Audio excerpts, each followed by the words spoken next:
I've always loved people, especially the getting to know people part. I'd say I'm a pretty classic example of an extrovert, and meeting new people charges my batteries, so to say. But I'm currently living in a country where I know only the person I'm living with, and I don't speak the language. It's only temporary though, and soon I'll be back in Scotland, traveling and working as per usual. Actually, that's why I'm making this, so I should probably start by introducing myself. Kia ora, I'm Harrie. I am a Kiwi based in Scotland, most of the time that is, and when I'm there working, my job is to tell stories, whether it's for individuals and families in the form of video memoirs or for brands and businesses to help tell their story and connect them better with their customers. I tell your stories. So, to show you what it is exactly that I do, I thought I'd tell you mine. I was born in Te Tai Tokoro, Aotearoa, New Zealand, and raised there until I was 3, that is, and then my family and I moved to a small island just off the coast of Russia called Sakhalin. See you later, Harriet, Grace. Have a nice ride.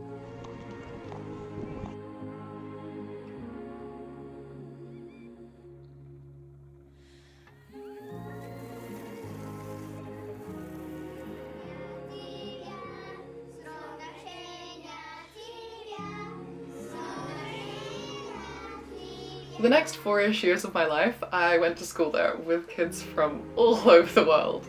And that is where the accent comes in. You see, one of the most popular FAQs about me is my accent, because it's kind of weird, it's pretty hard to place.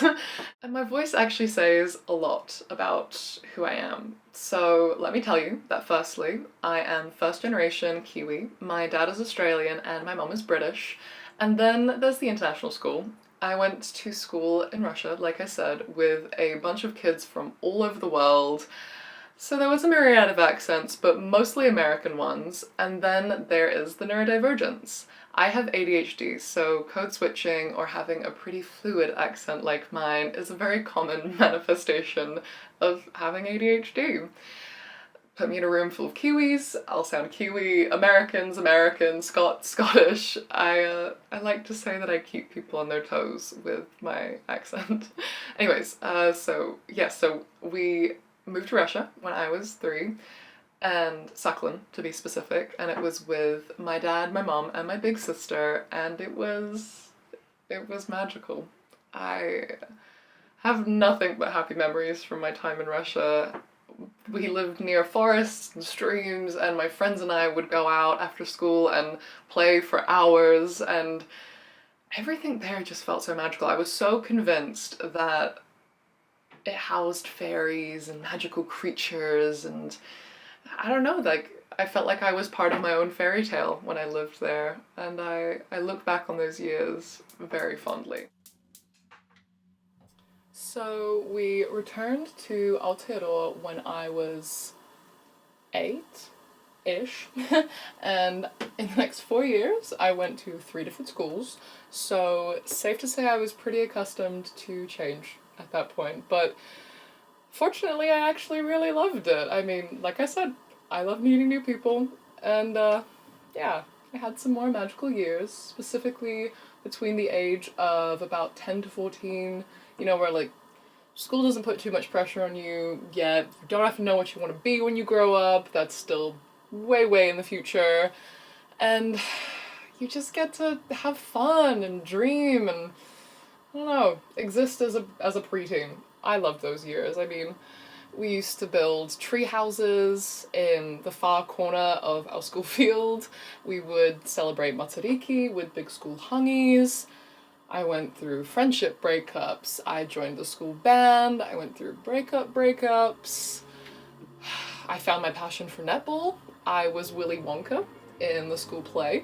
At lunchtimes, my mum used to take me to my opera singing lessons.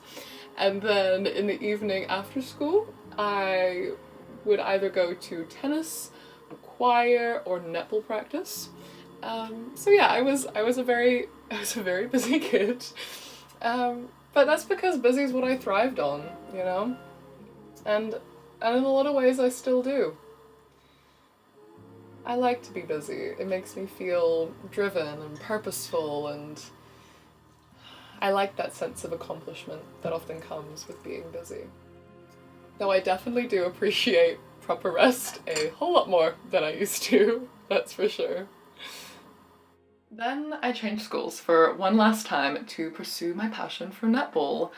I remember arriving at the gates for my first interview, and it took us 3 hours to drive there. As we pulled up to the entrance, I realised that this place had its own set of traffic lights dedicated just to it, and that was so incredibly mind-blowing for 15-year-old me.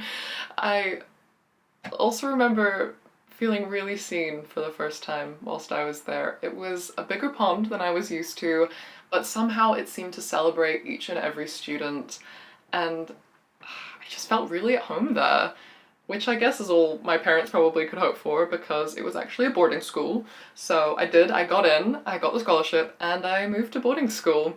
My life only became busier, but living on school grounds definitely had its perks, specifically rolling up to 6 a.m. netball trainings only like 10 minutes after my alarm had gone off. That was pretty great.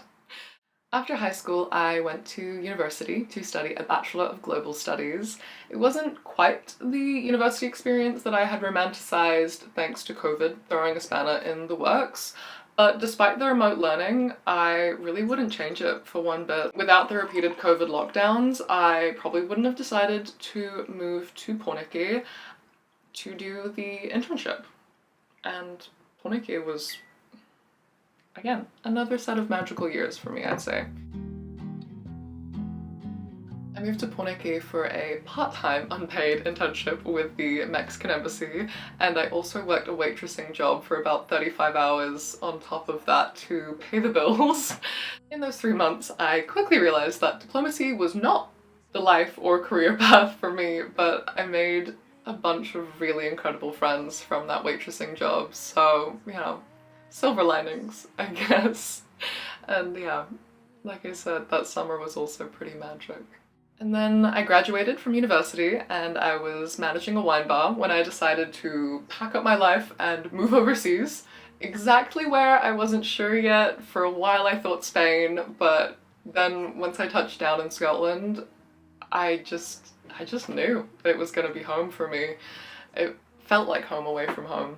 I knew some people in Edinburgh, which kind of helped me solve the where question, and I fell in love.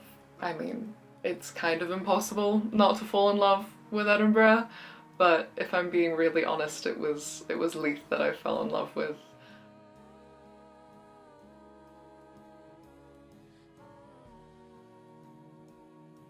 My partner and I lived there together for a year and a half, and then after a year and a half we decided that it was time for a new adventure for us, so we packed up our lives again and moved all into our house on wheels, aka Frida.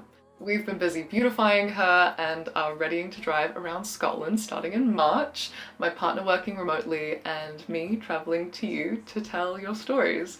And until then, I'll be here. So this is what I do. Normally I sit on the other side of the camera chatting to you and getting your story on film. Then I hit the road again to edit it all up and turn it into something that resembles this, a video memoir, if you will, for you and your family to enjoy, to preserve your stories, your voice, your mannerisms, your laughter, and to keep it as something to treasure for generations to come. I really hope to meet some of you this year and help you tell your story.